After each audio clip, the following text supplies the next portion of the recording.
Cognitive സൈക്കോളജിയുടെ അനന്തമായ വിശാലമായ ലോകത്തേക്ക് എല്ലാ വിദ്യാർത്ഥികൾക്കും സ്വാഗതം. എൻ്റെ പേര് മുഹമ്മദ് ഫുഹാദ് PK. ഞാൻ Kizhisseri regional college of science and ഹ്യൂമാനിറ്റീസിൽ അസിസ്റ്റൻറ്റ് പ്രൊഫസറായിട്ട് വർക്ക് ചെയ്യുകയാണ്. നമ്മൾ PG സൈക്കോളജിയാണ് നമ്മൾ എടുത്തിട്ടുള്ളത് അല്ലേ. MA PC ആണ് നമ്മുടെ കോഡിൻ്റെ പേര്, ഇഗ്നോ. അതിൽ നമുക്ക് ഫസ്റ്റ് ഇയറിൽ 6 സബ്ജക്റ്റുകളാണുള്ളത്. First MPC 001, 2, 3, 4, 5, 6. അത് ആദ്യത്തേത് MPC 001, അതാണ് ഇന്ന് നമ്മൾ ഡിസ്കസ് ചെയ്യാൻ പോകുന്നത്, കോഗ്നിറ്റീവ് സൈക്കോളജി. പിന്നെ 002 ഉണ്ട്, 3, 4, 5, 6. അങ്ങനെ വ്യത്യസ്ത സൈക്കോളജിയുമായി ബന്ധപ്പെട്ട വ്യത്യസ്ത മേഖലകൾ ചർച്ച ചെയ്യുന്ന 6 സബ്ജക്റ്റുകളാണ് നമുക്ക് ഫസ്റ്റ് ഇയറിൽ പഠിക്കാനുള്ളത്. ഇത് വളരെ ക്രൂഷ്യലാണ്. നിങ്ങളെ സംബന്ധിച്ചിടത്തോളം മറ്റ് യൂണിവേഴ്സിറ്റികൾ നോക്കുകയാണെങ്കിൽ, കാലിക്കറ്റ് യൂണിവേഴ്സിറ്റി ഞാൻ കാലിക്കറ്റ് യൂണിവേഴ്സിറ്റിയിലാണ് പഠിപ്പിക്കുന്നത്. അപ്പോൾ കാലിക്കറ്റ് യൂണിവേഴ്സിറ്റിയുടെ സിലബസും ഇഗ്നോയുടെ സിലബസും നമ്മൾ കമ്പയർ ചെയ്യുകയാണെങ്കിൽ ഇഗ്നോയുടെ സിലബസ് വളരെ വാസ്റ്റാണ്. ഒരുപാട് പഠിക്കാനുണ്ട്, ഒരുപാട് കണ്ടൻ്റ് ഉണ്ട്. കാലിക്കറ്റ് യൂണിവേഴ്സിറ്റിയിൽ നമുക്ക് 4 മൊഡ്യൂളാണല്ലോ. നിങ്ങൾ ഡിഗ്രിക്ക് പഠിച്ചതായിരിക്കും 4 മൊഡ്യൂളാണ് ഉണ്ടാവുക, 4 പാഠങ്ങളാണ് ഉണ്ടാവുക. പക്ഷേ ഇവിടെ 16 പാഠങ്ങളുണ്ട്. ഓക്കെ, 16 യൂണിറ്റുകൾ നമുക്ക് പഠിക്കാനുണ്ട്. അത് സെക്കൻഡ് ഇയർ ആണെങ്കിലും അങ്ങനെ തന്നെയാണ്. വിശാലമായ ധാരാളം കണ്ടൻറ്റുള്ള ഒരു യൂണിവേഴ്സിറ്റിയാണ്. ധാരാളം കാര്യങ്ങൾ നമുക്ക് പഠിക്കാൻ കഴിയും ഇഗ്നോയിലൂടെ. അതുകൊണ്ട് തന്നെ പല കോമ്പറ്റീറ്റീവ് എക്സാമിനും പല ആളുകളും പഠിക്കുന്നത് ഈ ഇഗ്നോയുടെ മെറ്റീരിയലാണ്. അപ്പോൾ എന്നെ സംബന്ധിച്ചിടത്തോളം ഞാൻ നെറ്റ് ക്രാക്ക് ചെയ്തത് ഇഗ്നോയുടെ മെറ്റീരിയൽ പഠിച്ചിട്ടാണ്. അപ്പോൾ നമുക്ക് നമ്മളെ ക്ലാസ് സ്റ്റാർട്ട് ചെയ്യാം അല്ലേ.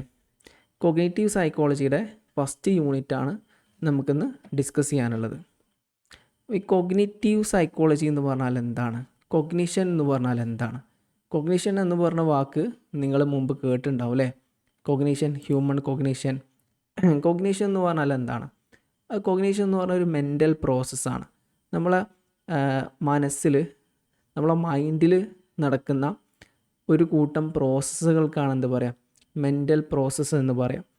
അതായത് ഇപ്പോൾ സിമ്പിളായിട്ട് ഒരു ഉദാഹരണം പറയുകയാണ്. ഞാൻ ഒരു ഗ്ലാസ് വെള്ളം എടുത്ത് കുടിച്ചു. അതൊരു ബിഹേവിയർ ആണല്ലോ അല്ലേ. ഞാൻ വെള്ളം കുടിച്ചു എന്നത് എന്താണ്? ഒരു ബിഹേവിയറാണ്, ഒരു പെരുമാറ്റമാണ്. നിങ്ങൾ എൻ്റെ വെള്ളം കുടിക്കുന്ന പെരുമാറ്റം, ബിഹേവിയർ മാത്രമേ നിങ്ങൾ കണ്ടിട്ടുള്ളൂ. പക്ഷേ അതിൻ്റെ ബാക്കിൽ ധാരാളം മെൻ്റൽ പ്രോസസ്സുകൾ നടന്നിട്ടുണ്ട്. എനിക്ക് ദാഹം ഉണ്ടായി, അതൊരു ഫീലിംഗ് ആണ്. ഞാൻ എന്ത് ചെയ്തു? ചിന്തിച്ചു, എവിടെയാണ് വെള്ളം ഉള്ളത് മനസ്സിലാക്കി, വെള്ളമാണ് എൻ്റെ ദാഹം തീർക്കുന്നത് മനസ്സിലാക്കി, വെള്ളം എവിടെ ഉണ്ടെന്ന് മനസ്സിലാക്കി, ഞാൻ അങ്ങോട്ട് നടന്നു. അതിന് ശേഷമാണ് ഞാൻ വെള്ളം കുടിച്ചത്. അപ്പോൾ വെള്ളം കുടിക്കുക എന്ന ഒരു ബിഹേവിയർ നിങ്ങൾ കണ്ടു എങ്കിലും ആ ബിഹേവിയറിൻ്റെ ബാക്കിൽ ധാരാളം മെൻ്റൽ പ്രോസസ്സുകളുണ്ട്. അതുപോലെ തന്നെയാണ് ഇപ്പോൾ നിങ്ങൾ ഈ ക്ലാസ് കേട്ടുകൊണ്ടിരിക്കുകയാണ്. ഇപ്പോൾ നമുക്ക് ഒരാൾ നമ്മളെ ഒബ്സർവ് ചെയ്ത് കഴിഞ്ഞാൽ അയാൾക്ക് എന്താ കാണാൻ കഴിയാം? നിങ്ങളൊരു ഓൺലൈൻ ക്ലാസ് കേട്ടുകൊണ്ടിരിക്കുന്നു എന്ന ഒരു കാര്യമാണ് നമുക്ക് കാണാൻ കഴിയുക. പക്ഷേ ഇതിൻ്റെ ബാക്കിൽ ഒരുപാട് മെൻ്റൽ പ്രോസസ്സുകൾ നടക്കുന്നുണ്ട്. നിങ്ങൾക്ക് നിങ്ങളുടെ ജീവിതത്തിൽ ഗോളുണ്ട്, നിങ്ങൾക്കൊരു ലക്ഷ്യമുണ്ട് അല്ലേ. അപ്പോൾ ഒരു സൈക്കോളജിസ്റ്റ് ആവണം, അല്ലെങ്കിൽ ഒരു അസിസ്റ്റൻറ്റ് പ്രൊഫസർ ആവണം, അത് നിങ്ങളെ ഗോളാണ്. അതിന് വേണ്ടിയിട്ട് നിങ്ങൾ എന്ത് ചെയ്തു? ഒരുപാട് പ്ലാൻ സെറ്റ് ചെയ്തു. അപ്പോൾ എനിക്ക് ഡിഗ്രി ചെയ്യണം, ഡിഗ്രി കഴിഞ്ഞ് PG ചെയ്യണം, അത് കഴിഞ്ഞ് നെറ്റ് ചെയ്യണം. അപ്പോൾ നിങ്ങൾ ആ പ്ലാനിൻ്റെ അടിസ്ഥാനത്തിൽ നിങ്ങൾ PG സൈക്കോളജി എടുത്തു. ആ പ്ലാനിൻ്റെ അടിസ്ഥാനത്തിൽ ഇനി നിങ്ങൾ ജൂണിൽ എക്സാം എഴുതാൻ പോവാണ്. അപ്പോൾ അതിന് നിങ്ങൾക്ക് പഠിക്കണം. അപ്പോൾ അതിന് നിങ്ങൾ സബ്ജക്റ്റ് MPC 001 ആണ്. അതിൻ്റെ ക്ലാസ് നിങ്ങൾ അറ്റൻഡ് ചെയ്യുന്നു. അപ്പോൾ ഒരാൾ നോക്കുന്ന സമയത്ത് നിങ്ങൾ ക്ലാസ് കാണുന്നു എന്ന ബിഹേവിയറാണ് കാണുന്നതെങ്കിൽ അതിൻ്റെ ബാക്കിൽ ധാരാളം മെൻ്റൽ പ്രോസസ്സുകൾ നടക്കുന്നുണ്ട്. ഈ മെൻ്റൽ പ്രോസസ്സുകളെക്കുറിച്ച് ശാസ്ത്രീയമായി പഠിക്കുന്നതിനെയാണ് എന്ത് പറയാം? കോഗ്നിറ്റീവ് സൈക്കോളജി എന്ന് പറയും. ഓക്കെ, ഇത് ധാരാളം നമുക്ക് ബ്രെയിന്, ഈ ചിത്രങ്ങൾ പരിശോധിക്കുകയാണെങ്കിൽ നമ്മളെ മനസ്സും നമ്മുടെ ബ്രെയിനും, മൈൻഡും ബ്രെയിനും നമുക്ക് ഒരു കമ്പ്യൂട്ടറുമായിട്ട് കമ്പയർ ചെയ്യാം. ഒരു കമ്പ്യൂട്ടറിൽ എന്തുണ്ട്? സോഫ്റ്റ്വെയർ ഉണ്ടായിരിക്കും അല്ലേ. അതുപോലെ തന്നെ ഹാർഡ്വെയർ ഉണ്ടായിരിക്കും. കമ്പ്യൂട്ടറിന് മോണിറ്റർ, CPU, കീബോർഡ്, ഇതൊക്കെ എന്താണ്? ഹാർഡ്വെയർ ആണ്. പക്ഷേ സോഫ്റ്റ്വെയറുകൾ ഉണ്ടാവും, OS, Microsoft Word, Excel, PowerPoint, ഇങ്ങനെ കുറേ സാധനങ്ങൾ ഉണ്ടാവും അല്ലേ. അത് വെച്ചിട്ടല്ലേ നമ്മൾ വർക്ക് ചെയ്യുന്നത്. അപ്പം അതേപോലെ തന്നെ നമുക്ക് നമ്മളെ ശരീരത്തിൽ എന്തുണ്ട്, ഒരു സോഫ്റ്റ്വെയറുമുണ്ട്, ഒരു ഹാർഡ്വെയറും ഉണ്ട്. ഹാർഡ്വെയർ നമുക്ക് നോക്കിയാൽ കാണാൻ പറ്റും. ഹാർഡ്വെയർ എന്ന് പറഞ്ഞാൽ എന്താണ്, നമ്മളെ ബ്രെയിന് ഒരു ഹാർഡ്വെയർ ആണ്. പക്ഷേ ബ്രെയിൻ പ്രവർത്തിക്കാൻ എന്ത് വേണം, സോഫ്റ്റ്വെയർ വേണം. ആ സോഫ്റ്റ്വെയർ ആണെന്ത്, നമ്മുടെ മൈൻഡ്. ഓക്കെ, അപ്പോൾ നമുക്ക് കുറച്ചും കൂടെ വ്യക്തമായിട്ട് മനസ്സിലാക്കുകയാണെങ്കിൽ നമ്മളെ ശരീരത്തിലെ ബ്രെയിൻ എന്ന ഹാർഡ്വെയറിൻ്റെ ഒരു സോഫ്റ്റ്വെയർ ആണെന്ത്, മൈൻഡ് എന്ന് പറയുന്നത്. ബ്രെയിൻ പ്രവർത്തിക്കണമെങ്കിൽ എന്ത് വേണം, നമ്മുടെ ഉള്ളിൽ സോഫ്റ്റ്വെയർ വേണം. സോഫ്റ്റ്വെയർ ഉണ്ടെങ്കിൽ മാത്രമേ എന്ത് ചെയ്യുള്ളൂ, ബ്രെയിൻ പ്രവർത്തിക്കുകയുള്ളൂ. അപ്പോൾ ആളുകൾ എങ്ങനെയാണ് ബിഹേവ് ചെയ്യുന്നത്, നമ്മളെ ചുറ്റുപാടും കാണുന്ന ആൾ, നമ്മൾ മനുഷ്യർക്കിടയിൽ ജീവിക്കുന്ന ആളുകളാണല്ലോ അല്ലേ. അപ്പോൾ നമ്മുടെ ചുറ്റുപാടും ആളുകൾ പലതരത്തിലുള്ള ബിഹേവിയറുകളുള്ള ആൾക്കാരുണ്ട്. പെട്ടെന്ന് ദേഷ്യം വരുന്ന ആൾക്കാരുണ്ട്, പെട്ടെന്ന് സങ്കടം വരുന്ന ആൾക്കാരുണ്ട്. നിങ്ങളൊരു സൈക്കോളജിസ്റ്റ് ആകാൻ പോവാണ്, അല്ലെങ്കിൽ നിങ്ങളൊരു ഒരു അധ്യാപകനാകാൻ പോകണം. അപ്പോൾ നിങ്ങൾക്ക് മനസ്സിലാക്കാൻ കഴിയണം ആളുകൾ എങ്ങനെ ബിഹേവ് ചെയ്യുന്നു.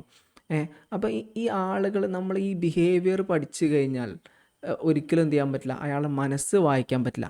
നമ്മൾ ബിഹേവിയർ മാത്രമേ കാണുന്നുള്ളൂ, അയാളുടെ മനസ്സ് കാണാൻ കഴിയുന്നില്ല.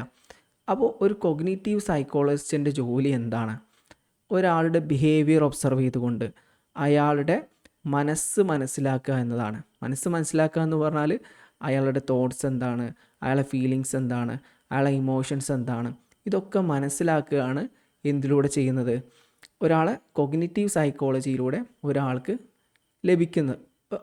ലഭിക്കുന്നത്. ഈ കൊഗ്നിറ്റീവ് സൈക്കോളജിയിൽ ഒരുപാട് കാര്യങ്ങൾ വരുന്നുണ്ട്.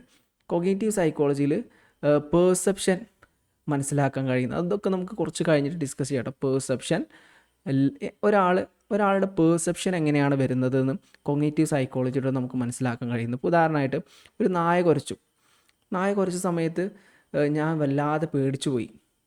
അപ്പോൾ ഒരു നായയുടെ കുര കേട്ടപ്പോഴേക്ക് ഞാൻ എന്തുകൊണ്ട് വല്ലാതെ പേടിച്ചു, ശരിക്കും ഒരു ശബ്ദമാണല്ലോ, ആ ശബ്ദം കേട്ടതിന് ശേഷം ഞാൻ വല്ലാതെ പേടിച്ചു പോയി.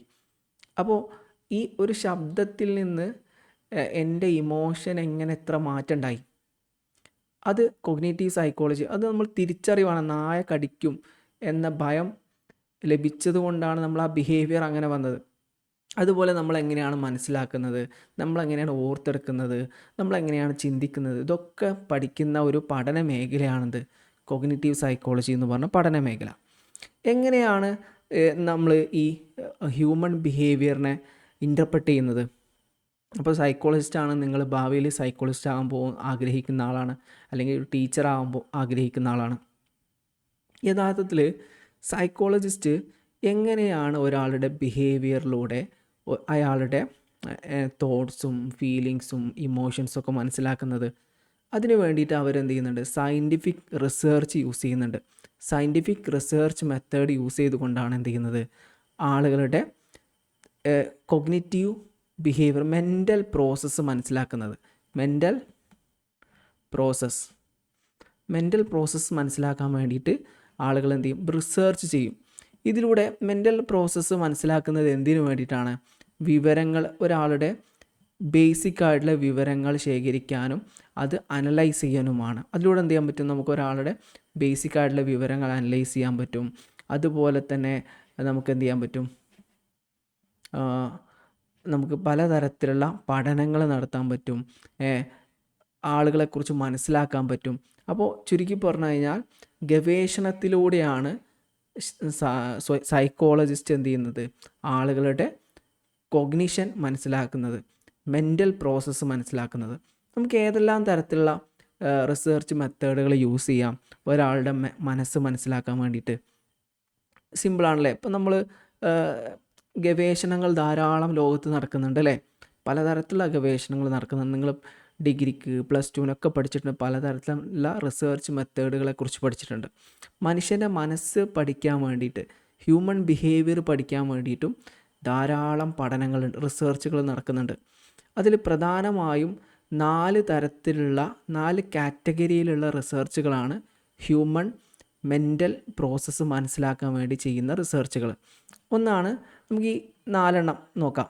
ഒന്നാണെന്ത്, കൺട്രോൾഡ് എക്സ്പെരിമെൻറ്റ്. രണ്ടാമതാണെന്ത്, സൈക്കോബയോളജിക്കൽ റിസർച്ച്. മൂന്നാമതാണ് ക്വാളിറ്റേറ്റീവ് സ്റ്റഡീസ്. നാലാമത്തതാണ് കമ്പ്യൂട്ടർ സിമുലേഷൻ ആൻഡ് AI. ഇത് 4 എന്ന് പറഞ്ഞാൽ ഇതിൽ തന്നെ ധാരാളം കാറ്റഗറികളുണ്ട് കേട്ടോ. ഫസ്റ്റ് നമുക്ക് എന്ത് ചെയ്യാം, ആദ്യത്തേത് കൺട്രോൾഡ് എക്സ്പെരിമെൻ്റ് എന്ന് നോക്കാം. എക്സ്പെരിമെൻറ്റിനെ കുറിച്ച് നിങ്ങൾ കേട്ടിട്ടുണ്ടല്ലോ അല്ലേ. എക്സ്പെരിമെൻ്റ് എന്ന് പറഞ്ഞാൽ എന്താണ്? പരീക്ഷണം സാധാരണ ഒരു ലബോറട്ടറിയിൽ നടക്കുന്ന കൺട്രോൾഡ് എക്സ്പെരിമെൻ്റ് ആണ് ഇവിടെ ഉദ്ദേശിച്ചത്. ഉദാഹരണം നമുക്ക് പറയാം. ഇപ്പോൾ നമ്മൾ കോവിഡ് കാലഘട്ടം കഴിഞ്ഞ് നമ്മൾ ഏകദേശം 2-3 വർഷം കഴിഞ്ഞല്ലോ അല്ലേ. കോവിഡ് വന്നിരുന്നു 2019.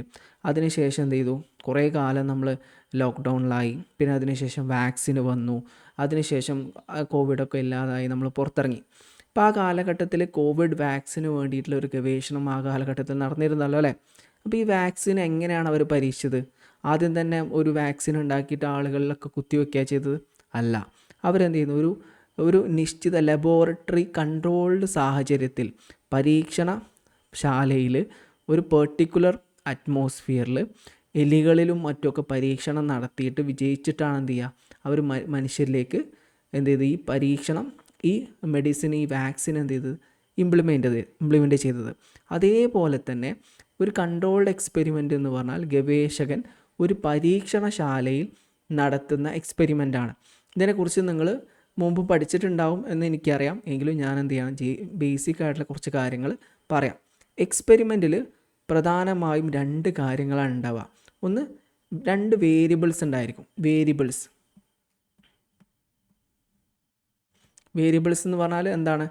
ഒന്നിലധികം വാല്യൂസ് ഉള്ള ഒന്നിനാണ് വേരിയബിൾസ് എന്ന് പറയാം. ഇത് റിസർച്ച് ആയതുകൊണ്ട് നമുക്ക് MPC 005 റിസർച്ച് മെത്തഡോളജിയാണ്. അതിൽ റിസർച്ചിനെ കുറിച്ചുള്ള ധാരാളം കാര്യങ്ങൾ നമുക്ക് അവിടെ പഠിക്കാനുണ്ട്. ഇവിടെ നമുക്ക് ബേസിക് ആയിട്ടുള്ള കുറച്ച് കാര്യങ്ങളെ പറയുന്നുള്ളൂ. കൺസെപ്റ്റ്, വേരിയബിൾ എന്നൊക്കെ പറഞ്ഞാൽ നിങ്ങൾക്ക് അറിയുണ്ടാവും. കൺസെപ്റ്റ് എന്ന് പറഞ്ഞാൽ ഒരു വലിയ ആശയത്തെ ചുരുക്കി വിശദീകരിക്കുന്ന ഒരു പദത്തിനാണ് കൺസെപ്റ്റ് എന്ന് പറയാം. ഇപ്പോൾ ഉദാഹരണം ഏജ് എന്ന് പറഞ്ഞൊരു കൺസെപ്റ്റാണ്. ഈ ഏജിന് ഒന്നിലധികം വാല്യൂ കൊടുത്താൽ അത് വേരിയബിളായി മാറി.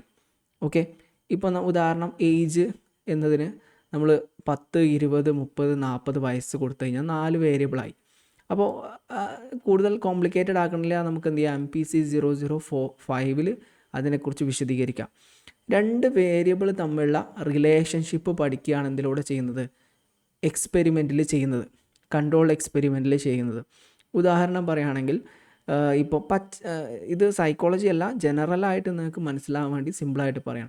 പച്ചക്കറി കഴിച്ചു കഴിഞ്ഞാൽ ആരോഗ്യം മെച്ചപ്പെടുമോ എന്നൊരു പഠനം കരുതാം. അപ്പോൾ ഈ പച്ചക്കറിയും ആരോഗ്യവും തമ്മിലുള്ള റിലേഷൻഷിപ്പിനെ കുറിച്ചൊരു പഠനം നടത്തുകയാണ്. അതൊരു എക്സ്പെരിമെൻ്റാണ്.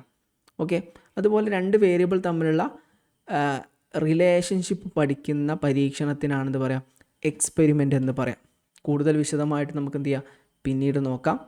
രണ്ടാമത്തെ റിസർച്ച് മെത്തേഡ്, ഇപ്പം നമ്മൾ ഹ്യൂമൻ ബിഹേവിയറിനെ സൈക്കോളജിസ്റ്റ് എങ്ങനെ പഠിക്കുന്നു എന്നാണല്ലോ പറയുന്നത്. രണ്ടാമത്തെ രീതി നമുക്ക് നോക്കാം. Okay, psycho biological research. മനുഷ്യൻ്റെ മസ്തിഷ്കത്തെക്കുറിച്ച് ഡീറ്റെയിൽ ആയിട്ട് പഠിക്കാൻ വേണ്ടി നമ്മൾ എന്തൊക്കെയാണ് പഠിക്കുക?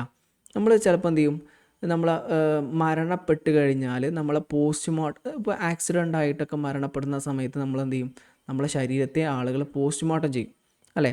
ഈ പോസ്റ്റ്മോർട്ടത്തിലൂടെ നമ്മളെ ബ്രെയിനിനെ കുറിച്ച് വിശദമായിട്ട് പഠിക്കാൻ പറ്റും അല്ലേ. അങ്ങനെ ഗവേഷകരെന്ത് ചെയ്യും, ഒരാളുടെ മരണശേഷം പോസ്റ്റ്മോർട്ടം നടത്തിയിട്ട് അയാളെ ബ്രെയിനിനെ കുറിച്ച് പഠിക്കുന്ന ഒരു സെഷൻ എന്തിലാണ് വരുന്നത്, സൈക്കോ ബയോളജിക്കൽ റിസർച്ചിലാണ് വരുന്നത്. അല്ലെങ്കിൽ പിന്നെ ബ്രെയിൻ ഇമേജിങ് മെഷീനറികൾ ധാരാളമുണ്ട്. MRI സ്കാനിങ് എന്നൊക്കെ കേട്ടിട്ടുണ്ടല്ലോ അല്ലേ. MRI പോലുള്ള സ്കാനിങ് മെത്തേഡ് യൂസ് ചെയ്തുകൊണ്ട് ആളുകളുടെ ബ്രെയിനിനെ പഠിക്കുന്ന ഒരു മെത്തേഡാണെന്ത്, സൈക്കോ ബയോളജിക്കൽ മെത്തേഡ് എന്ന് പറയുന്നത്. ഇവിടെ നമ്മുടെ എന്താണ്, ഫിസിക്കൽ ബ്രെയിനും നമ്മളെ കോഗ്നിറ്റീവ് പ്രോസസ്സും തമ്മിലുള്ള ബന്ധമാണ് ഇവിടെ പഠിക്കുന്നത്. അതായത് ഫിസിക്കലി നമുക്ക് കണ്ണുകൊണ്ട് കാണാൻ കഴിയുന്ന തലച്ചോറും നമ്മളെ ചിന്തയും തമ്മിലുള്ള റിലേഷൻഷിപ്പാണ് എന്തിൽ പഠിക്കുന്നത്, സൈക്കോ ബയോളജിക്കൽ സ്റ്റഡീസിൽ പഠിക്കുന്നത്. കൂടുതൽ കോംപ്ലിക്കേറ്റഡ് ആക്കുന്നില്ല, നമുക്ക് എന്ത് ചെയ്യാം, അടുത്ത ടോപ്പിക്കിലേക്ക് പോവാം. അടുത്ത ഒരു രീതിയാണ് ക്വാളിറ്റേറ്റീവ് സ്റ്റഡീസ്. ഗവേഷകർ മനുഷ്യൻ്റെ മനസ്സിലുള്ള കാര്യങ്ങൾ മനസ്സിലാക്കാൻ വേണ്ടിയിട്ട് ക്വാളിറ്റേറ്റീവ് റിസർച്ച് യൂസ് ചെയ്യും. ആളുകളുടെ സ്വഭാവം എന്താണ്, ഇമോഷൻസ് എന്താണ്, അവരെന്തുകൊണ്ട് ചില സമയത്ത് ദേഷ്യപ്പെടുന്നു, ആളുകൾ എന്തുകൊണ്ട് സങ്കടപ്പെടുന്നു, ആളുകൾ ഒരു നിശ്ചിത സാഹചര്യത്തിൽ എന്തുകൊണ്ട് എങ്ങനെ പെരുമാറി, ഇതൊക്കെ മനസ്സിലാക്കാൻ വേണ്ടി യൂസ് ചെയ്യുന്ന മറ്റൊരു പഠനമാണെന്ത് ക്വാളിറ്റേറ്റീവ് സ്റ്റഡീസ്. ക്വാളിറ്റേറ്റീവ് സ്റ്റഡീസിൽ ധാരാളം മെത്തേഡുകളുണ്ട്. അതിലൊന്നാണെന്ത് സെൽഫ് റിപ്പോർട്ട് എന്ന് പറഞ്ഞാൽ. സെൽഫ് റിപ്പോർട്ട് എന്ന് പറഞ്ഞാൽ നമ്മളെക്കുറിച്ച് നമ്മൾ തന്നെ എഴുതി തയ്യാറാക്കുന്ന ഒരു റിപ്പോർട്ടിനെയാണ് എന്ത് പറയുക, സെൽഫ് റിപ്പോർട്ട് എന്ന് പറയാം. അതിനെക്കുറിച്ച് വിശദമായിട്ട് നിങ്ങൾ എന്ത് ചെയ്യും, പിന്നീട് പഠിക്കും. അതൊരു ക്വസ്റ്റ്യനെയർ പോലെയാണെന്ന് മനസ്സിലാക്കാം. ഒരുപാട് ചോദ്യങ്ങളുണ്ടായിരിക്കും. ആ ചോദ്യങ്ങൾക്ക് വ്യക്തി അല്ലെങ്കിൽ ക്ലയൻറ്റ് അല്ലെങ്കിൽ ആരാണോ ഉത്തരം നൽകാൻ ഉദ്ദേശിക്കുന്നത് ആ വ്യക്തി സ്വയം ഉത്തരം നൽകുന്നതിനെയാണെന്ന് പറയാം സെൽഫ് റിപ്പോർട്ട് എന്ന് പറയാം. സിമ്പിളാണ്. ഒരു ചോദ്യാവലി പോലെ, ക്വസ്റ്റ്യനെയർ പോലെ ക്വസ്റ്റ്യനെയർ നമുക്ക് തരും, നമ്മളെന്ത് ചെയ്യും, അത് ടിക്ക് ചെയ്ത് തിരിച്ചു കൊടുക്കുന്ന പോലെ ഒരു സെൽഫ് റിപ്പോർട്ട് ഇൻവെൻട്രി എന്ന് പറയും. മറ്റൊന്നാണെന്ത്, മറ്റൊരു ഗവേഷണ രീതിയാണെന്ത് കേസ് സ്റ്റഡി. കേസ് സ്റ്റഡി ഉപയോഗിച്ചുകൊണ്ട് നമ്മുടെ ചിന്തയെക്കുറിച്ചും ഫീലിങ്സിനെക്കുറിച്ചും ഇമോഷൻസിനെക്കുറിച്ചൊക്കെ അറിയാൻ പറ്റും. കേസ് സ്റ്റഡി എന്ന് പറഞ്ഞാൽ എന്താണ്, നമ്മൾ പ്ലസ് ടുവിൽ ഡിഗ്രിയിലൊക്കെ പഠിച്ചിട്ടുണ്ടാവും. ഇൻഡെപ്തായിട്ട് ഒരു വ്യക്തിയെക്കുറിച്ച് പഠിക്കുന്നതിനെയാണ് എന്താ പറയുക, കേസ് സ്റ്റഡി എന്ന് പറയാം. വളരെ ആഴത്തിൽ, അതായത് ആ വ്യക്തിയുടെ ജനനം മുതൽ അയാളെ പൂർവ്വപിതാക്കന്മാർ മുതൽ ഇങ്ങോട്ടുള്ള എല്ലാ വിഷയങ്ങളും ഡീറ്റെയിൽ ആയിട്ട് പഠിക്കുന്ന ഒരു പഠനമാണെന്ത്, ഇൻഡെപ്ത് അനാലിസിസിനാണെന്ന് പറയാം കേസ് സ്റ്റഡി എന്ന് പറയാം. ഓക്കെ. പിന്നെ മറ്റൊരു മെത്തേഡാണ് ഒബ്സർവേഷൻ, നിരീക്ഷണത്തെക്കുറിച്ച് നിങ്ങൾ കേട്ടിട്ടുണ്ടാവും അല്ലേ. ഒരു വ്യക്തിയെക്കുറിച്ച് പഠിക്കുന്നതിന് വേണ്ടിയിട്ട് അയാളിൽ ഒരു ഗ്രൂപ്പ് ഓഫ് പീപ്പിളിനെ അല്ലെങ്കിൽ ഒരു വ്യക്തിയെക്കുറിച്ച് പഠിക്കാൻ വേണ്ടിയിട്ട് അയാളുടെ അടുത്ത ആളായിക്കൊണ്ട് അയാളുടെ അതേ സ്വഭാവം സംസാരിച്ചുകൊണ്ട് അയാളുടെ കൂടെ 6 മാസമോ 1 വർഷമോ അല്ലെങ്കിൽ ദീർഘകാലം താമസിച്ചുകൊണ്ട് അയാളെ മനസ്സിലാക്കുന്നതിനാണ് എന്ത് പറയാം, ഒബ്സർവേഷൻ എന്ന് പറയാം. ഇപ്പോൾ സിമ്പിളായിട്ടൊരു ഉദാഹരണം പറയുകയാണെങ്കിൽ എന്താണ് ജയിലുകളിലെ ജയിൽ പുള്ളികളുടെ ക്രിമിനൽ ബിഹേവിയർ എന്തുകൊണ്ടുണ്ടാവുന്നു എന്ന് പഠിക്കാൻ വേണ്ടിയിട്ട് ഞാൻ എന്ത് ചെയ്തു, ഒരു 6 മാസം ജയിലിൽ പോയി കിടന്നു. എന്നിട്ട് അവരിൽ ഒരാളായിട്ട് ഒരു ജയിൽ പുള്ളിയായിട്ട് ഞാൻ എന്ത് ചെയ്തു, ദീർഘകാലം ജയിലിൽ കിടക്കുകയും ആ ജയിൽ പുള്ളികളെ നിരീക്ഷിക്കുകയും ചെയ്തു. അതൊരു ഒബ്സർവേഷൻ മെത്തേഡാണ്. അവരിൽ ഒരാളായിക്കൊണ്ട് നമ്മൾ എന്ത് ചെയ്യാണ്, നമ്മൾ ഗവേഷണം നടത്തുകയാണ്. അതിനാണ് ഒബ്സർവേഷൻ എന്ന് പറയാം. നിങ്ങൾക്ക് അറിയുന്ന കാര്യങ്ങൾ തന്നെ ആയിരിക്കും ഒബ്സർവേഷൻ. ഇനി നമുക്ക് അടുത്ത 4ാമത്തെ ഒരു ടൂളാണെന്ത്, കമ്പ്യൂട്ടർ സിമുലേഷൻ എന്ന് പറഞ്ഞ ടൂള്. കമ്പ്യൂട്ടർ സിമുലേഷൻ എന്ന് പറഞ്ഞാൽ അല്ലെങ്കിൽ കമ്പ്യൂട്ടർ സിമുലേഷൻ എന്ന് പറഞ്ഞാൽ മനുഷ്യൻ്റെ അതേപോലെ മനുഷ്യനെ ഇമിറ്റേറ്റ് ചെയ്യുന്ന ഒരു കമ്പ്യൂട്ടർ പ്രോഗ്രാം ഉണ്ടാക്കുക. ഇപ്പോൾ നമ്മൾ ആർട്ടിഫിഷ്യൽ ഇൻ്റലിജൻസ് ഒക്കെ വന്ന കാലഘട്ടമാണല്ലോ അല്ലേ. നമുക്ക് എന്ത് ചെയ്യാൻ പറ്റും, AI ടൂൾ വെച്ച് ക്രിയേറ്റ് ചെയ്യാൻ പറ്റും. നമുക്ക് ഒരാളെ ഫോട്ടോ കിട്ടിക്കഴിഞ്ഞാൽ അയാളെ ഫോട്ടോ വെച്ചിട്ട് നമുക്ക് എന്ത് ചെയ്യാം, വീഡിയോ ഉണ്ടാക്കാൻ പറ്റും. ഒരാളുടെ ശബ്ദം കിട്ടിക്കഴിഞ്ഞാൽ ആ ശബ്ദം വെച്ചിട്ട് എന്ത് ശബ്ദം ഉണ്ടാക്കാൻ പറ്റും അല്ലേ. ഇന്ന് അത്രയും ടെക്നോളജി വളർന്നിട്ടുണ്ട്. ഒരു ചിത്രം കിട്ടിക്കഴിഞ്ഞാൽ നമുക്കതുകൊണ്ട് വീഡിയോ ഉണ്ടാക്കാൻ പറ്റും അല്ലേ. അത്രയും AI ടെക്നോളജി വളർന്നു വന്നിട്ടുണ്ട്. അപ്പോൾ നമുക്ക് എന്ത് ചെയ്യാൻ പറ്റും, ഒരാളുടെ സ്വഭാവം, ഒരാളുടെ ബിഹേവിയർ പ്രോഗ്രാം ചെയ്തുകൊണ്ട് ആ ബിഹേവിയറിൻ്റെ അടിസ്ഥാനത്തിൽ ഒരു ഹ്യൂമൻ പ്രോഗ്രാം ക്രിയേറ്റ് ചെയ്തുകൊണ്ട് അയാളെ ബിഹേവിയർ ഒബ്സർവ് ചെയ്യാൻ പറ്റും. ഓക്കെ. മനുഷ്യനെ ഇമിറ്റേറ്റ് ചെയ്യുന്ന ഒരു പ്രോഗ്രാം ക്രിയേറ്റ് ചെയ്തുകൊണ്ട് ഹ്യൂമൻ ബിഹേവിയർ എന്ത് ചെയ്യാൻ പറ്റും, അനലൈസ് ചെയ്യാൻ പറ്റും, ഉണ്ടാക്കാൻ പറ്റും, പഠിക്കാൻ പറ്റും. അതിനാണ് കമ്പ്യൂട്ടർ സിമുലേഷൻ എന്ന് പറയാം. മനുഷ്യനെ പോലെ എന്ത് ചെയ്യുക, ഒരു കമ്പ്യൂട്ടർ പ്രോഗ്രാം ക്രിയേറ്റ് ചെയ്ത് പഠിക്കുന്നതിനെയാണ് എന്ത് പറയാം, കമ്പ്യൂട്ടർ സിമുലേഷൻ എന്ന് പറയാം. സിമ്പിളായിട്ടൊരു ഉദാഹരണം പറയുകയാണെങ്കിൽ മനുഷ്യന് ഒരു നിശ്ചിത സാഹചര്യത്തിൽ എങ്ങനെ പെരുമാറും എന്ന് മനസ്സിലാക്കാൻ വേണ്ടിയിട്ട് അതേപോലെ മനുഷ്യൻ്റെ എല്ലാ ബിഹേവിയറും ഉള്ള ഒരു പ്രോഗ്രാം, കമ്പ്യൂട്ടർ പ്രോഗ്രാം ഡെവലപ്പ് ചെയ്യുകയും അതിനോട് ചോദിക്കുകയും ചെയ്യാം. അതിനാണ് എന്ത് പറയാം, കമ്പ്യൂട്ടർ സിമുലേഷൻ എന്ന് പറയാം.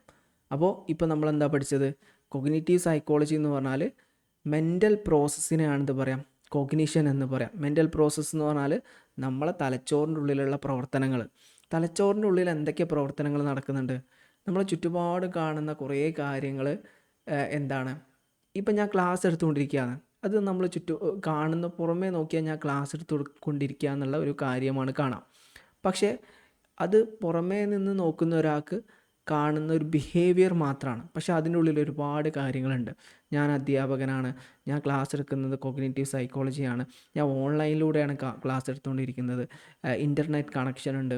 അപ്പോൾ ഇവിടെ ഒരുപാട് ഇതൊക്കെ എന്താണ്, ഞാൻ എൻ്റെ കോഗ്നിറ്റീവ് പ്രോസസ്സിൻ്റെ ഭാഗമായിട്ടാണ്.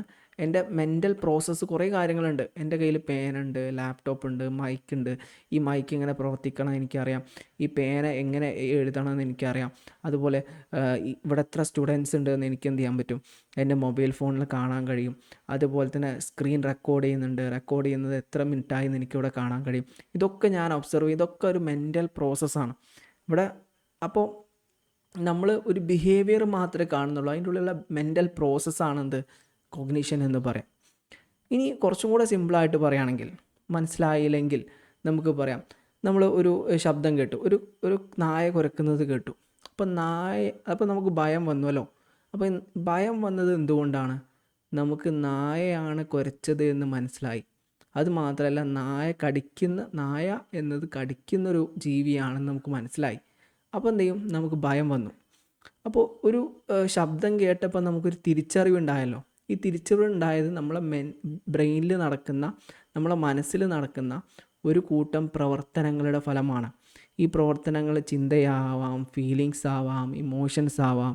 ഇതൊക്കെ കൂടിയതാണത് കോഗ്നിഷൻ എന്ന് പറഞ്ഞാൽ. അല്ലെങ്കിൽ നമ്മൾ വീട്ടിലിറങ്ങിയിട്ട് നമ്മൾ വീടിന് പുറത്തിറങ്ങുന്ന സമയത്ത് നമ്മൾ ചെരുപ്പൊന്ന് മാറിയിട്ട് നോക്കൂ.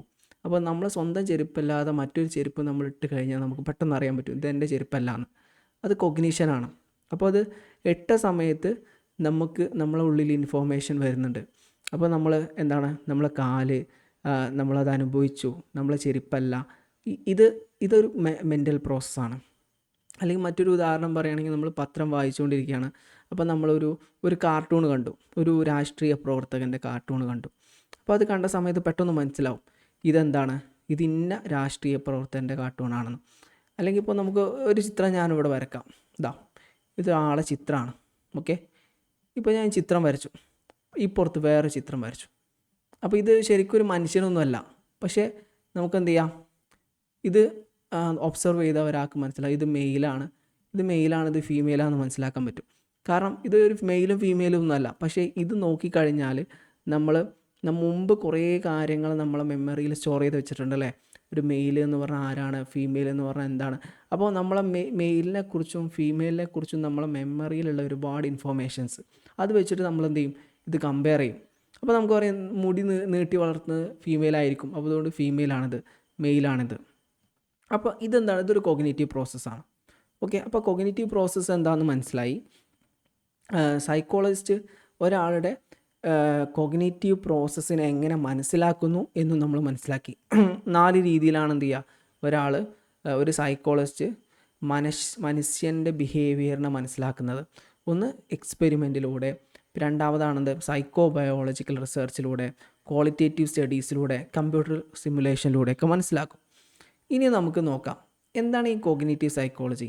ഈ കോഗ്നിറ്റീവ് സൈക്കോളജിയിൽ നമുക്ക് എന്തൊക്കെയാണ് പഠിക്കാനുള്ളത്? നമുക്ക് 12-ലധികം കാര്യങ്ങൾ എന്ത് ചെയ്യാം, ഈ കോഗ്നിറ്റീവ് സൈക്കോളജിയിൽ പഠിക്കാനുണ്ട്. ഓക്കെ, എന്താണ് ഈ കോഗ്നിറ്റീവ് സൈക്കോളജിയിൽ നമുക്ക് പഠിക്കാനുള്ള 12 കാര്യങ്ങൾ ഇവയൊക്കെയാണ്. നമുക്കൊന്ന് നോക്കാം. ഫസ്റ്റ് എന്താണ്, cognitive neuro science. Cognitive neuro science എന്ന് പറഞ്ഞാൽ എന്താണ്? സത്യത്തിൽ നമുക്കറിയാം, നമ്മൾ നേരത്തെ പറഞ്ഞു നമ്മുടെ ബ്രെയിനും ഉണ്ട്, നമുക്ക് മനസ്സും ഉണ്ട്. ബ്രെയിന് ഹാർഡ്വെയർ ആയിട്ട്, കമ്പ്യൂട്ടറിൻ്റെ ഹാർഡ്വെയർ ആയിട്ട് നമുക്ക് കാണാം. മനസ്സ് എന്ന് പറഞ്ഞാൽ സോഫ്റ്റ്വെയർ ആയിട്ട് നമുക്ക് കാണാം. ഓക്കെ, അപ്പോൾ നമ്മൾ എങ്ങനെയാണ് ഈ ബ്രെയിനും മനസ്സും മൈൻഡും ബ്രെയിനും തമ്മിൽ എങ്ങനെ കണക്റ്റ് ചെയ്യുന്നു, എങ്ങനെയാണ് നമ്മളൊരു സാധനം, ഇപ്പോൾ നമ്മളൊരു ഫീലിങ്സ്, സങ്കടം വന്നാൽ നമ്മൾ എന്ത് ചെയ്യുന്നുണ്ട്, കരയുന്നുണ്ട് അല്ലേ. സന്തോഷം വന്നാൽ നമ്മൾ ചിരിക്കുന്നുണ്ട്. ഒരു ഇമോഷൻ എന്ന് പറഞ്ഞാൽ നമ്മളെ മൈൻഡിൽ ഉണ്ടാവുന്നതാണ് ഇമോഷൻസ്. അതെങ്ങനെ നമ്മളെ ഫിസിക്കൽ ബോഡിയിൽ അപ്പിയർ ചെയ്യുന്നു. ദേഷ്യം വന്നാൽ നമ്മളെ മുഖം ചൊന്ന് തുടിക്കും അല്ലേ. അത് നമ്മൾ ദേഷ്യം എന്ന് പറഞ്ഞാൽ ഒരു ഇമോഷൻ എന്ന് പറഞ്ഞാൽ ഫീലിങ്സാണ്, ഇമോഷൻസാണ്, തോട്ടാണ്. ഈ തോട്ട് ഒരു ബിഹേവിയർ ആയിട്ട് വരുന്ന സമയത്ത് നമ്മുടെ ഫിസിക്കൽ ബോഡിയിൽ എങ്ങനെയാണ് ആ മാറ്റം വരുന്നത്, ഇത് പഠിക്കുന്നത് എവിടെയാണ്, കോഗ്നിറ്റീവ് സൈക്കോളജിയിലാണ്. അതുപോലെ പേഴ്സെപ്ഷൻ. ഇനി പേഴ്സെപ്ഷൻ എന്ന് പറഞ്ഞാൽ എന്താണ്? പേഴ്സെപ്ഷൻ എന്ന് പറഞ്ഞാൽ നമ്മളെ പഞ്ചേന്ദ്രിയങ്ങൾ ഉപയോഗിച്ചുകൊണ്ട് നമ്മൾ എന്തെങ്കിലും കേട്ടു, കണ്ടു. ഓക്കെ, ഇപ്പോൾ സിമ്പിളായിട്ട് പറയുകയാണെങ്കിൽ നമ്മൾ നേരത്തെ ഒരു ഉദാഹരണം പറഞ്ഞല്ലോ, ഒരു നായ കുരക്കുന്നത് നമ്മൾ കേട്ടു. അപ്പോൾ നായ കുരക്കുന്ന ഒരു ശബ്ദമാണ് നമ്മൾ കേട്ടത് അല്ലേ? അപ്പോൾ നായ കുരക്കുന്ന സമയത്ത് നമുക്ക് ആ ശബ്ദത്തിൽ നമുക്കൊരു പേഴ്സെപ്ഷൻ ഉണ്ടായി. മുമ്പെന്നോ എന്നെ ഒരു നായ കടിച്ചിട്ടുണ്ട്.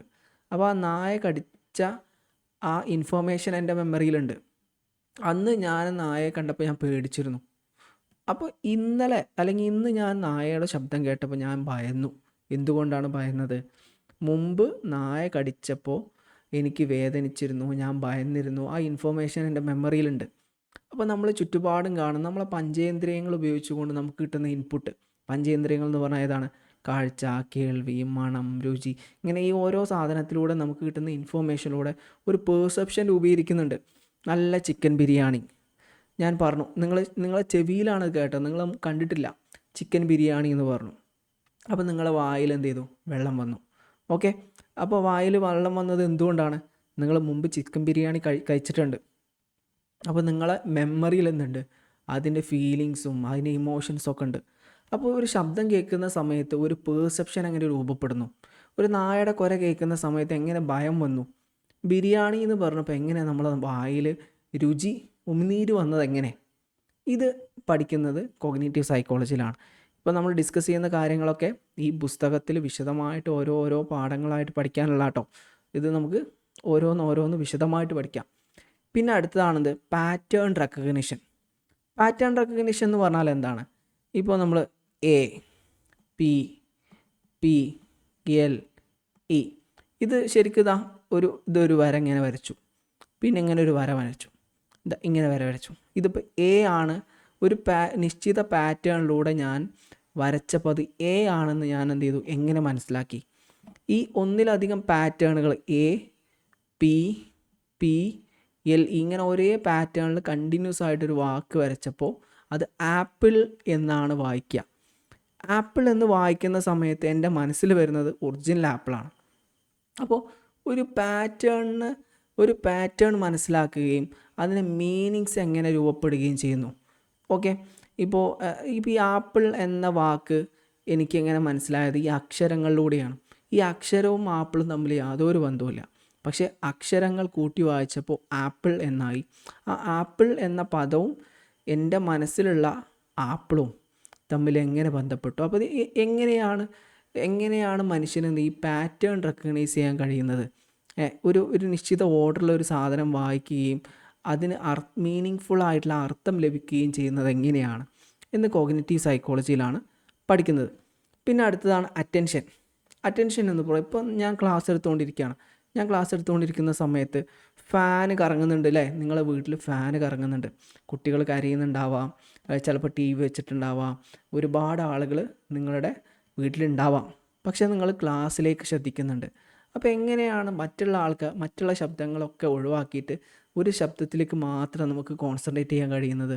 ഇപ്പോൾ നമ്മൾ നഗരങ്ങളിൽ പോകുന്ന സമയത്ത്, അല്ലെങ്കിൽ ഇപ്പോൾ ഞാൻ കോളേജിൽ ക്ലാസ് എടുക്കുന്ന സമയത്ത് എൻ്റെ ക്ലാസ്സിലൊക്കെ ഏകദേശം 60-65 കുട്ടികളൊക്കെ ഉണ്ട് കോളേജിൽ. അപ്പോൾ ക്ലാസ് എടുക്കുന്ന സമയത്ത് ചില സമയത്ത് എന്ത് ചെയ്യും?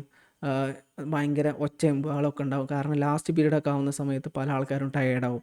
അപ്പോൾ ചിലപ്പോൾ ചില ആൾക്കാർ ശ്രദ്ധിക്കില്ല, അപ്പോൾ സൗണ്ടൊക്കെ വരും. എങ്കിലും ചില കുട്ടികൾ എന്ത് ചെയ്യും? നന്നായി ശ്രദ്ധിക്കുന്നുണ്ടാവും.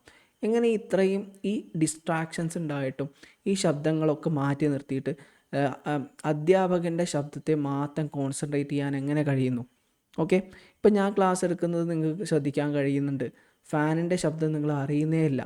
എങ്ങനെ ഒരു പെർട്ടിക്കുലർ കാര്യം മാത്രം നമുക്ക് ഫോക്കസ് ചെയ്യാൻ കഴിയുന്നു എന്ന് പഠിക്കുന്നത് കോഗ്നിറ്റീവ് സൈക്കോളജിയാണ്. പിന്നെ അടുത്താണ് കോൺഷ്യസ്നെസ് എന്ന് പറഞ്ഞാൽ നമ്മുടെ അവെയർനെസ്സിനാണ് എന്ത് പറയുക? കോൺഷ്യസ്നെസ് എന്ന് പറയാം. ഇപ്പം നിങ്ങൾ ക്ലാസ് കേട്ടുകൊണ്ടിരിക്കുകയാണ്. നിങ്ങൾ ക്ലാസ് കേട്ടുകൊണ്ടിരിക്കുന്ന സമയത്ത് നിങ്ങളെക്കുറിച്ച് അവെയറാണ്. നിങ്ങൾ എക്സ്റ്റേണലും ഇൻറ്റേർണലുമായിട്ടുള്ള കാര്യങ്ങളെക്കുറിച്ച് നിങ്ങൾ അവെയറാണ്. ഇപ്പം എന്നെ സംബന്ധിച്ചിടത്തോളം ഞാൻ പറയുകയാണെങ്കിൽ, ഞാൻ എക്സ്റ്റേണലി നോക്കുകയാണെങ്കിൽ എൻ്റെ മുമ്പിൽ മൈക്കുണ്ട്, ലാപ്ടോപ്പ് ഉണ്ട്, അഡീഷണൽ ആയിട്ടൊരു മോണിറ്റർ ഉണ്ട്. അതിന് പുറമെ ഞാൻ മൊബൈൽ ഫോണിൽ ഓപ്പൺ ആക്കി വെച്ചിട്ടുണ്ട്. പിന്നെ എൻ്റെ കയ്യിലൊരു പെൻ ടാബ്ലറ്റ് ഉണ്ട്, അതുപയോഗിച്ച് ഞാൻ എഴുതുന്നുണ്ട്. മൈക്കുണ്ട്. അത് വെച്ചിട്ട് അതാണ് എൻ്റെ എക്സ്റ്റേണലി കാണുന്ന സാധനങ്ങൾ. ഇൻറ്റേർണലി അതിനെക്കുറിച്ച് ഞാൻ ബോധവാനാണ്. മൈക്ക് വെച്ചിട്ടാണ് ഞാൻ ക്ലാസ് എടുക്കുന്നത്.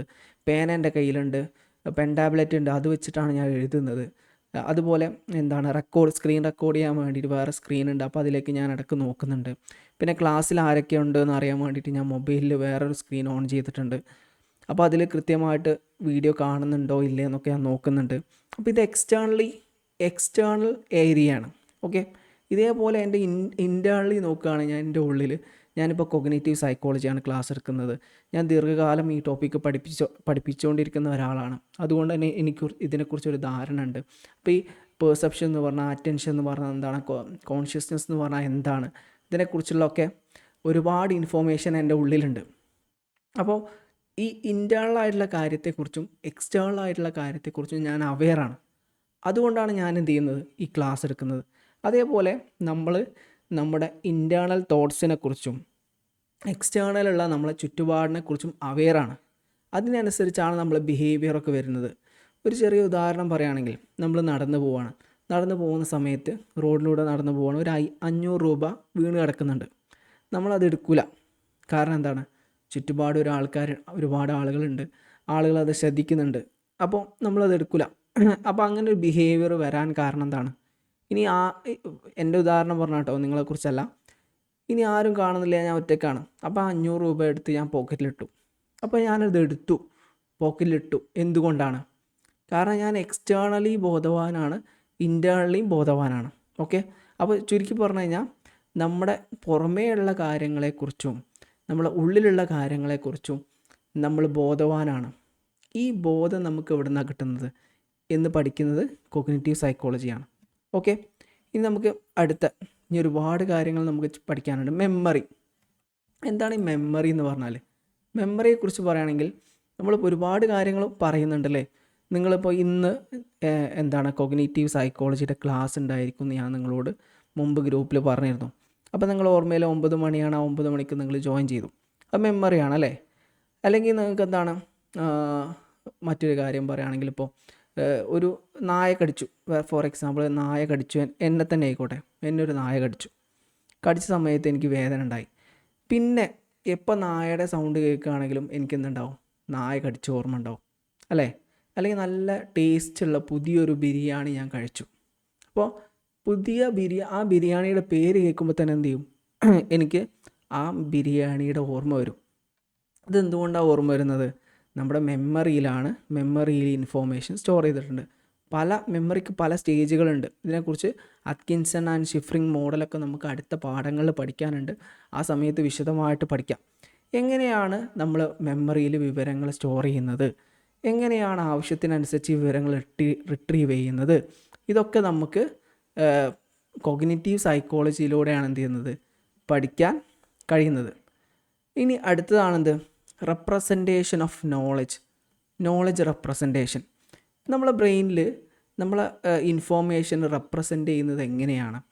ചിത്രരൂപത്തിലാണോ, അതുപോലെ ഇങ്ങനെ അടുക്കടുക്ക് നമ്മൾ പുസ്തകത്തിൽ എഴുതി വെച്ച് അടുക്കടുക്കായിട്ട് നമ്മൾ ഷെൽഫിൽ വെച്ച പോലെ ഇൻഫോർമേഷൻ അടുക്കടുക്കായിട്ട് വെച്ചതാണോ, എങ്ങനെയാണ്?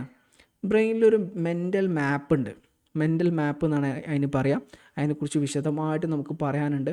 ഈ മെൻ്റൽ മാപ്പാണ് എന്ത് ചെയ്യുന്നത്, ഓരോ ഇൻഫോർമേഷൻ അതിനനുസരിച്ച് കണക്ട് ചെയ്ത് വെക്കുന്നത്. അതിനെക്കുറിച്ച് നമുക്ക് സ്കീമാസ് എന്നൊക്കെ പറഞ്ഞിട്ട് കുറേ കാര്യങ്ങൾ അതിനെക്കുറിച്ച് പഠിക്കാനുണ്ട്. അതിനെക്കുറിച്ച് നമുക്ക് എന്ത് ചെയ്യാം, പിന്നീട് പഠിക്കാം. ഇനി അടുത്തതാണ് ഇമേജറി. ഇമേജറി എന്ന് പറഞ്ഞാൽ എന്താണ്? ഒരു കാര്യം പറഞ്ഞു കഴിഞ്ഞാൽ എന്ത് ചെയ്യാം, നമുക്ക് അതിനെ നമ്മളെ മുമ്പിലില്ലാത്തൊരു കാര്യത്തെ നമുക്ക് എന്ത് ചെയ്യാൻ പറ്റും, കൃത്രിമമായിട്ട് ക്രിയേറ്റ് ചെയ്യാൻ പറ്റും. ഇപ്പോൾ ഉദാഹരണമായിട്ട് ഞാൻ എന്ത് ചെയ്തു, ഒരു ഒറ്റക്കൊമ്പൻ ആന എന്ന് ഞാൻ നിങ്ങളോട് പറഞ്ഞു. ഒറ്റക്കൊമ്പൻ ആന എന്ന് ഞാൻ നിങ്ങളോട് പറയുന്ന സമയത്ത് നിങ്ങളുടെ മനസ്സിൽ ഒരു ഒറ്റക്കൊമ്പൻ ആന വന്നിട്ടുണ്ടാവും. ഒരിക്കലും ഞാൻ ജീവിതത്തിൽ ഒരു ഒറ്റക്കൊമ്പൻ ആനേനെ ഇതുവരെ കണ്ടിട്ടില്ല. പക്ഷേ ഒറ്റക്കൊമ്പൻ ആന എന്ന് പറയുമ്പോൾ എൻ്റെ മനസ്സിൽ നിന്നുണ്ട് ആനയുടെ ചിത്രമുണ്ട്, ഒരു ഒറ്റക്കൊമ്പനും ക്രിയേറ്റ് ചെയ്തിട്ടുണ്ട്. എങ്ങനെയാണ് ഇത്? മനുഷ്യൻ്റെ എബിലിറ്റിയാണ്. നമുക്ക് എന്ത് ചെയ്യാം, നമ്മളെ ഫിസിക്കലി നമ്മളെ മുമ്പിൽ പ്രസൻ്റ് അല്ലാത്ത കാര്യങ്ങളെ നമുക്ക് എന്ത് ചെയ്യാൻ പറ്റും, വിഷ്വലൈസ് ചെയ്യാൻ പറ്റും. ഇത് ഒരു കോഗ്നേറ്റീവ് പ്രോസസ്സാണ്. ഇത് ഡിസ്കസ് ചെയ്യുന്ന ഇത് എന്ത് ചെയ്യുന്നുണ്ട്, കോഗ്നിറ്റീവ് സൈക്കോളജി ഡിസ്കസ് ചെയ്യുന്നുണ്ട്. മറ്റൊന്നാണ് ലാംഗ്വേജ്, ഭാഷ. എങ്ങനെയാണ് ഭാഷ നമ്മൾ മനസ്സിലാക്കുന്നത്, അക്വയർ ചെയ്യുന്നത്? ഭാഷ എന്ന് പറഞ്ഞാൽ എന്താണ്? ശരിക്ക് നമ്മൾ പറഞ്ഞല്ലോ ആപ്പിൾ എന്ന് പറഞ്ഞ വാക്കും യഥാർത്ഥ ആപ്പിളും തമ്മിലൊരു ബന്ധമില്ലല്ലോ. പിന്നെ ഈ വാക്കുകളും യഥാർത്ഥ വസ്തുക്കളും തമ്മിൽ എങ്ങനെ കണക്ട് ചെയ്തു?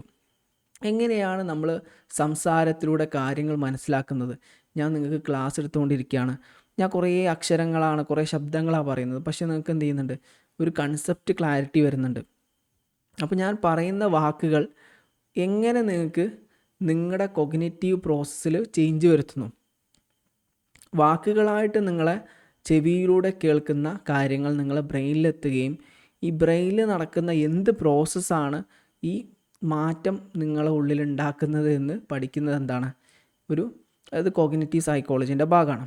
ഓക്കെ, ഇനി നമുക്ക് അടുത്ത ഇത് നോക്കുകയാണെങ്കിൽ ഡെവലപ്മെൻറ്റൽ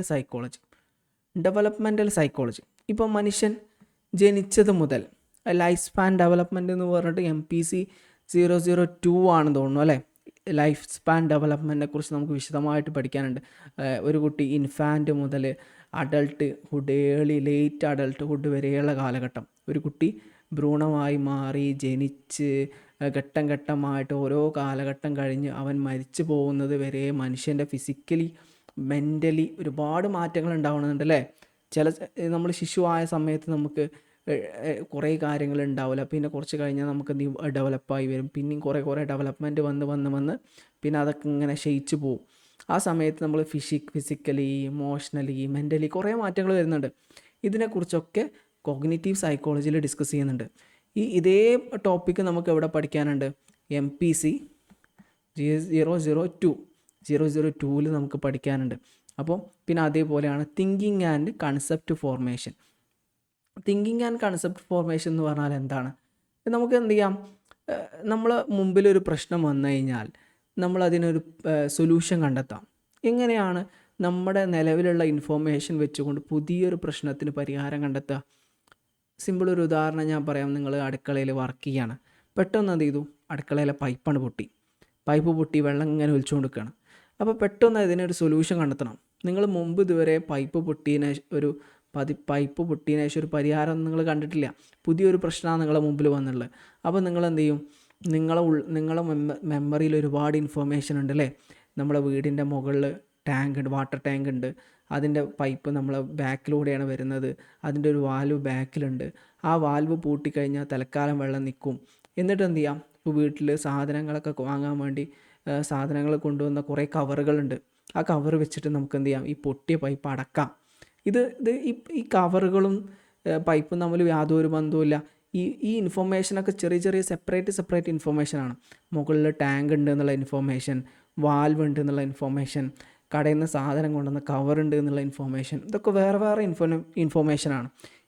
നമ്മൾ ഈ ബ്രെയിനിലുള്ള ഇൻഫോർമേഷനൊക്കെ കൂട്ടിയിട്ട് എന്ത് ചെയ്യും, നമ്മൾ ഒരു പ്രോബ്ലത്തിന് സൊല്യൂഷൻ കണ്ടെത്തും. എങ്ങനെയാണ്? ഇതൊരു മെൻ്റൽ പ്രോസസ്സാണ്, ഇതൊരു കോഗ്നിറ്റീവ് പ്രോസസ്സാണ്. ഇതിനെക്കുറിച്ച് പഠിക്കുന്ന പഠനമാണെന്ത്, കോഗ്നിറ്റീവ് സൈക്കോളജി എന്ന് പറഞ്ഞാൽ. അതേപോലെ 12ാമത്തേത് നമുക്ക് ആർട്ടിഫിഷ്യൽ ഇൻ്റലിജൻസ്. നമ്മുടെ കോഗ്നിറ്റീവ് സൈക്കോളജി ആർട്ടിഫിഷ്യൽ ഇൻ്റലിജൻസും ഹ്യൂമൺ ഇൻ്റലിജൻസും തമ്മിലുള്ള കമ്പാരിസൺ നടത്തുന്നുണ്ട്. നമുക്ക് AI ടൂളുകൾ ധാരാളം വരുന്നൊരു കാലഘട്ടമാണ് അല്ലേ. ഇപ്പോൾ നമ്മൾ എന്തിനും ഏതിനും AI യൂസ് ചെയ്യുന്നുണ്ട്. ഇപ്പോൾ നമ്മൾ കോളേജിലൊക്കെ കുട്ടികൾക്ക് ഒരു അസൈൻമെൻറ്റ് കൊടുത്തു കഴിഞ്ഞാൽ പോലെ എന്ത് ചെയ്യുക, നേരെ ChatGPT, ജെമിനിക്ക് അടിക്കും, എന്നിട്ട് അതെന്ത് ചെയ്യും, അത് കോപ്പി പേസ്റ്റ് ചെയ്യും. അത് മാത്രമല്ല, ഇപ്പോൾ എന്തെങ്കിലും വീഡിയോ എഡിറ്റ് ചെയ്യാനുണ്ടെങ്കിൽ എന്തിനും എന്ത് ചെയ്യാം, AI ടൂളുകൾ ധാരാളം ഉപയോഗിക്കുന്ന കാലഘട്ടമാണ്, നമ്മൾ ഉപയോഗിക്കുമാണ്. കാരണം നമ്മൾ എന്ത് ചെയ്യണം, നമ്മൾ ഫാസ്റ്റായിട്ട് 10x ഫാസ്റ്റിൽ ഒരു കാര്യം ചെയ്യണമെങ്കിൽ അത് യൂസ് ചെയ്യണം. പക്ഷെ എന്ത് ചെയ്യരുത്, അതിൻ്റെ കൺസ്യൂമർ ആവാതെ അതിൻ്റെ പ്രൊഡ്യൂസറായി മാറണം. അതുകൊണ്ട് പുതിയ കാര്യങ്ങൾ ഡെവലപ്പ് ചെയ്യാൻ ശ്രമിക്കുക എന്നല്ലാതെ അത് ഉപയോഗിക്കുക മാത്രം ചെയ്തു എന്നുകൊണ്ട് പ്രത്യേകിച്ച് കാര്യമൊന്നുമില്ല. അപ്പോൾ നമ്മൾ പറഞ്ഞ എന്താണ്, ആർട്ടിഫിഷ്യൽ ഇൻ്റലിജൻസും ഹ്യൂമൺ ഇൻ്റലിജൻസും. എങ്ങനെ മനുഷ്യൻ ചിന്തിക്കുന്നു, എങ്ങനെ കമ്പ്യൂട്ടർ ചിന്തിക്കുന്നു? മനുഷ്യൻ ചിന്തിക്കുന്നത് പോലെ കമ്പ്യൂട്ടറിനെ ചിന്തിപ്പിക്കാൻ ഇന്ന് കഴിയുന്നുണ്ട്. എങ്ങനെയാണ്? ഇതിലൂടെ നമുക്ക് എന്ത് ചെയ്യാം, കൃത്രിമമായിട്ടുള്ള പ്രോഗ്രാമുകൾ ഡെവലപ്പ് ചെയ്യാനും അതുപയോഗിച്ചിട്ട് എന്ത് ചെയ്യാൻ പറ്റും, ഹ്യൂമൻ ബിഹേവിയറിനെ മനസ്സിലാക്കാനും സാധിക്കുന്നു. ഓക്കെ, അപ്പോൾ ഇതിന് ഡൊമൈൻസ് ഓഫ് കോഗ്നിറ്റീവ് സൈക്കോളജി എന്നാണ് പറയാം. ഇപ്പം നമ്മൾ പറഞ്ഞ 12 ഡൊമൈൻസ് ആണ്. 12 ഡൊമൈൻസ് എന്ന് പറഞ്ഞാൽ 12 ഭാഗങ്ങൾ. കോഗ്നിറ്റീവ് സൈക്കോളജിയുടെ 12 ഘടകങ്ങളാണ് ഇപ്പോൾ നമ്മൾ ഡിസ്കസ് ചെയ്തത്. ഇപ്പോൾ നമ്മൾ 12 പഠിച്ചു. 12 ഏതൊക്കെയാണ് നമുക്ക് നോക്കാം അല്ലേ. ഇപ്പോൾ നമ്മൾ ഈ ചിത്രം നോക്കുകയാണെങ്കിൽ ഇതിൽ പെർസെപ്ഷൻ ഉണ്ട്, അതുപോലെ പാറ്റേൺ റെക്കഗ്നീഷൻ ഉണ്ട്. ഇവിടെ നോക്കുകയാണെങ്കിൽ തിങ്കിങ് ആൻഡ് കൺസെപ്റ്റ് ഫോർമേഷൻ ഉണ്ട്, ഇമേജറി ഉണ്ട്, ലാംഗ്വേജ് ഉണ്ട്, മെമ്മറി ഉണ്ട്, അങ്ങനെ കുറേ കാര്യങ്ങളുണ്ട് അല്ലേ. ഇതൊക്കെ വേറെ വേറെയാണോ? അല്ല. ഒരേ സമയത്ത് തന്നെയാണ് ഇതൊക്കെ വർക്ക് ചെയ്യുന്നത്. പെട്ടെന്നൊരു ശബ്ദം കേട്ടു, പെട്ടെന്ന് നമുക്ക് അറ്റൻഷൻ ഉണ്ടായിരിക്കും. പെട്ടെന്ന് നമ്മളൊരു പൂവിനെ ശ്രദ്ധിച്ചു, അപ്പോൾ പൂവിലേക്ക് നമുക്ക് ഫോക്കസ് കിട്ടി, അപ്പോൾ അറ്റൻഷനാണ്. അതേപോലെ നമുക്ക് അതേ സമയത്ത് അത് പൂവാണ്, നമ്മൾ മെമ്മറിയിൽ നിന്ന് ഇൻഫോർമേഷൻ വരും. ഓക്കെ, അതുപോലെ ആ പൂവിൻ്റെ നല്ല സുഗന്ധം, നല്ല പെർസെപ്ഷൻ വരും.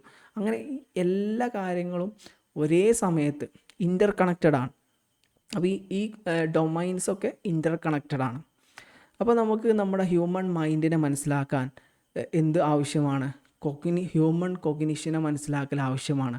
ഓക്കെ, ഇത് ഒരു സാധാരണ മനുഷ്യൻ എന്ന നിലയിൽ നമ്മൾ ഒരു സൈക്കോളജിസ്റ്റ് ആവണം എന്നില്ല. നമ്മൾ സാധാരണ മനുഷ്യനാണെങ്കിൽ തന്നെ നമുക്ക് നമ്മുടെ ചുറ്റുപാടും ആളുകൾ ജീവിക്കുന്നുണ്ട്. ഒരു സോഷ്യൽ ലൈഫ്, മനുഷ്യനൊരു സാമൂഹ്യ ജീവിയാണ് അല്ലേ. നമുക്ക് ചുറ്റുപാട് ഒരുപാട് ആൾക്കാരുണ്ട്, മനുഷ്യരുണ്ട്. അപ്പോൾ നമ്മുടെ ചുറ്റുപാടുള്ള ആൾക്കാരുടെ ബിഹേവിയർ നമുക്ക് മനസ്സിലാക്കണം. അപ്പോൾ അത് MPC 004 അല്ലേ, MPC 004 സോഷ്യൽ സൈക്കോളജിയിൽ ഇതിൽ വിശദമായിട്ട് പഠിക്കുന്നുണ്ട്.